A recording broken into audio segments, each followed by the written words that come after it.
নমস্কার প্রিয় দর্শক বন্ধু, আমি জ্যোতিষ আচার্য শ্রী দেবদূত। আর আপনারা দেখছেন আপনাদের প্রিয় চ্যানেল সান অ্যাস্ট্রোলজি। আপনাদের প্রত্যেককে সান অ্যাস্ট্রোলজি ইউটিউব চ্যানেলে স্বাগত জানাই। আশা করি আপনারা সবাই খুব ভালো আছেন, সুস্থ আছেন এবং খুব আনন্দে আছেন। আজকে আলোচনা করব মেষ রাশি বা মেষ লগ্নের জাতক জাতিকাদের মে মাস কেমন যাবে। মেষ রাশি বা মেষ লগ্নের জাতক জাতিকাদের মে মাসে শরীর স্বাস্থ্য কেমন থাকবে, প্রেম ভাগ্য, বিদ্যা, ব্যবসা, বিবাহ, কর্মভাগ্য এবং আয় ভাগ্য কেমন থাকবে বিস্তারিতভাবে এই ভিডিওতে আলোচনা করব। তাই ভিডিওটি শেষ পর্যন্ত দেখার অনুরোধ রইল। প্রথমে আপনাদেরকে জানিয়ে দিই মে মাসে গ্রহের ট্রানজিট কেমন থাকছে। 11ই মে বুধ মেষ রাশিতে প্রবেশ করবে। 14ই মে রবি বৃষ রাশিতে প্রবেশ করবে। 19শে মে শুক্র বৃষ রাশিতে প্রবেশ করবে। বৃহস্পতি থাকবে বৃষ রাশিতে, মঙ্গল থাকবে মীন রাশিতে, শনি থাকবে কুম্ভ রাশিতে, রাহু থাকবে মীন রাশিতে এবং কেতু থাকবে কন্যা রাশিতে। তো মে মাসে কোন কোন ডেটগুলো অশুভ রয়েছে তা আগে জানিয়ে দিই।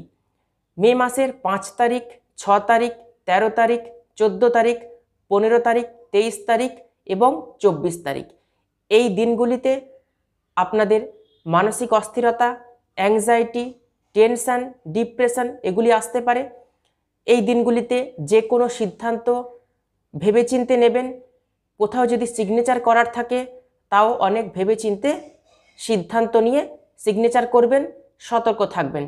এরপর আপনাদেরকে জানাবো মে মাসের শুভ দিনগুলি কি কি রয়েছে। 2 তারিখ, 3 তারিখ, 4 তারিখ, 9 তারিখ, 10 তারিখ, 16 তারিখ, 17 তারিখ, 30 তারিখ এবং 31 তারিখ এই দিনগুলি মে মাসে ভালো দিন অর্থাৎ শুভ দিন। এরপর আসবো মেষ রাশি বা মেষ লগ্নের জাতক জাতিকাদের মে মাসের শরীর স্বাস্থ্য কেমন যাবে। রাশির অধিপতি মঙ্গলের দ্বাদশভাবে অবস্থান। মঙ্গলের সঙ্গে রাহু এবং বুধের সহাবস্থান। দ্বাদশ ভাব মানেই ব্যয়স্থান। এনার্জি ওয়েস্ট হবে, ইমিউনিটি সিস্টেম কমে যাবে, স্কিনের প্রবলেম, মাইগ্রেনের সমস্যা এবং লিভার আর ডাইজেস্টিভ সিস্টেমকে উইক করে দেবে, এনার্জি কম হবে। এরপর আসবো মে মাসের জাতক জাতিকাদের পড়াশোনা অর্থাৎ বিদ্যাভাব কেমন থাকবে। পঞ্চমপতি রবির অবস্থান মেষ রাশিতে। রবি 13ই মে পর্যন্ত মেষে রয়েছে। পরবর্তী সময় রবি 14ই মে বৃষ রাশিতে চলে যাবে। বিদ্যার্থীদের পড়াশোনা কিন্তু ভালো হবে। যারা পরীক্ষা দেবেন তারাও ভালো ফল করতে পারবেন। 14ই মের আগে যদি কেউ সরকারি চাকরির পরীক্ষার জন্য ইন্টারভিউ দিয়ে থাকেন তারাও কিন্তু ইন্টারভিউতে সাফল্য অর্জন করতে পারবেন। গ্রহের ট্রানজিট কিন্তু তাই দেখাচ্ছে। সরকার থেকে সাহায্য পেতে পারবেন। শনির সপ্তম দৃষ্টি পঞ্চমভাবে। আইটি, ল, মেডিকেল এবং ইঞ্জিনিয়ারিং লাইন নিয়ে যারা পড়াশোনা করছেন তাদের ক্ষেত্রেও কিন্তু সফলতা আসবে, পড়াশোনাতে কনসেন্ট্রেশন দিতে পারবেন। এরপর আসবো মে মাসের জাতক জাতিকাদের প্রেম ভাগ্য কেমন থাকবে।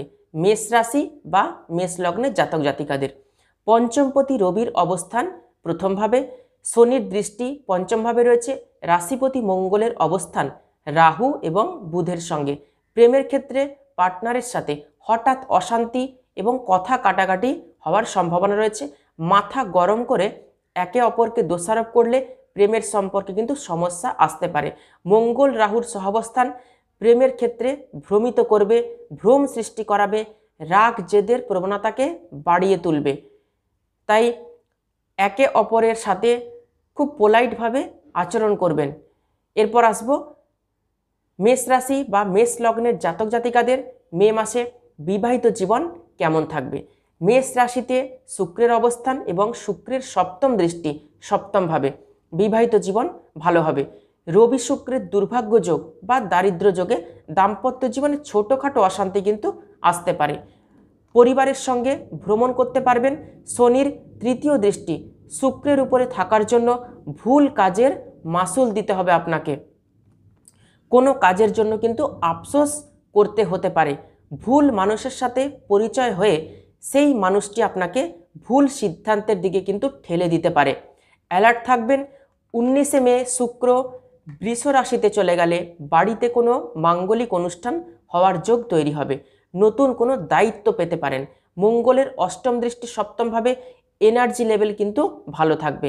কারোর উপর বিনা কারণে দোষারোপ করবেন না।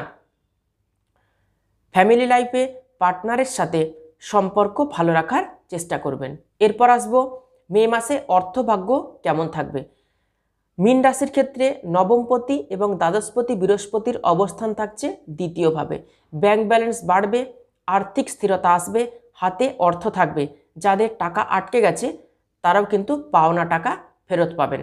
এরপর আসবো ভাগ্যভাব, কর্মভাব এবং ব্যবসা বাণিজ্য কেমন যাবে। বৃহস্পতির 1 বছর দ্বিতীয়ভাবে অর্থাৎ বৃষ রাশিতে অবস্থান। যে কোনো বিষয়ে তাড়াহুড়ো করতে যাবেন না। শত্রুতা আসতে পারে, আর্গুমেন্ট হতে পারে, কিছু বাধা আসবে, কিন্তু আলটিমেট বৃহস্পতির কৃপায় আপনাদের বাধা কিন্তু কেটে যাবে, কাজ হয়ে যাবে। দশমপতি শনির একাদশে অবস্থান এবং শনির উপর কোনো পাপগ্রহের প্রভাব নেই। নিজের ইচ্ছা মতো কাজ করতে পারবেন। মঙ্গল, বুধ এবং রাহুর দ্বাদশভাবে অবস্থান বিদেশে গতিবিধি বাড়াবে। বিদেশ যাত্রা, বিদেশে সেটেলমেন্ট হওয়া এবং বিদেশে ব্যবসার সুযোগ আসবে। বুধের দ্বাদশভাবে অবস্থান রাহুর সঙ্গে নিজেকে অন্যের কাছে বেশি করে জাহির করতে যাবেন না। যা বলতে চাইবেন তা বলতে পারবেন না, আর যা বলতে চাইবেন না তাই কিন্তু বলে ফেলবেন। ওভার কনফিডেন্স কোনো কাজে দেখাতে যাবেন না। 13ই মে পর্যন্ত রবি উচ্চ রাশিতে থাকবে। কর্মক্ষেত্রে সিনিয়রের সাথে ব্যবহার ভালো রাখবেন। ম্যানেজমেন্ট এবং প্ল্যানিংয়ের দ্বারা সব কাজ করতে পারবেন। 14ই মে যখন রবি বৃষ রাশিতে যাবে তখন আইটি, ল, ম্যানেজমেন্ট এবং যারা সিইও রয়েছেন, কোম্পানির সিইও, তাদের জন্য কিন্তু বেশ ভালোভাবে সাফল্য অর্জন করতে পারবেন। সম্পূর্ণভাবে বৃহস্পতি আপনাদের সহায় থাকবে। 13ই মে পর্যন্ত আপনার আশেপাশের লোকজন আপনার বিরুদ্ধে ষড়যন্ত্র করতে পারে। মিথ্যে বদনাম, অপবাদ বা যে কাজ আপনি করেননি সে কাজের কিন্তু দায়ভার নিতে হতে পারে। অর্থের জন্য এতদিন যে কাজ আটকে ছিল সেই কাজ কিন্তু হয়ে যাবে। 10ই মের পর বুধের সপ্তম দৃষ্টি ব্যবসা স্থানকে দেখবে। ব্যবসায় পরিবর্তন এবং সাফল্য আসবে 10ই মের পর থেকে। 10ই মে পর্যন্ত বুধের দ্বাদশভাবে অবস্থানের কারণে সমস্যা তৈরি করবে ব্যবসা ক্ষেত্রে, এবং ব্যবসা ক্ষেত্রে কিন্তু খরচ বাড়বে। 10ই মের পর ব্যবসায় ইনভেস্ট করবেন, বা যারা নতুন ব্যবসা শুরু করতে চাইছেন তারা ব্যবসা শুরু করতে পারেন। যারা পার্টনারশিপ ব্যবসা করতে চাইছেন তারাও কিন্তু পার্টনারশিপ ব্যবসায় ইনভেস্ট করতে পারবেন। এরপর কিন্তু ব্যবসায় লাভ হবে। 19শে মের পর ঋণ মেটাতে পারবেন। 10ই মে পর্যন্ত দ্বাদশভাবে বুধ রাহুর অবস্থান ভয়, টেনশন, অ্যাংজাইটি এবং স্ট্রেস তৈরি করবে।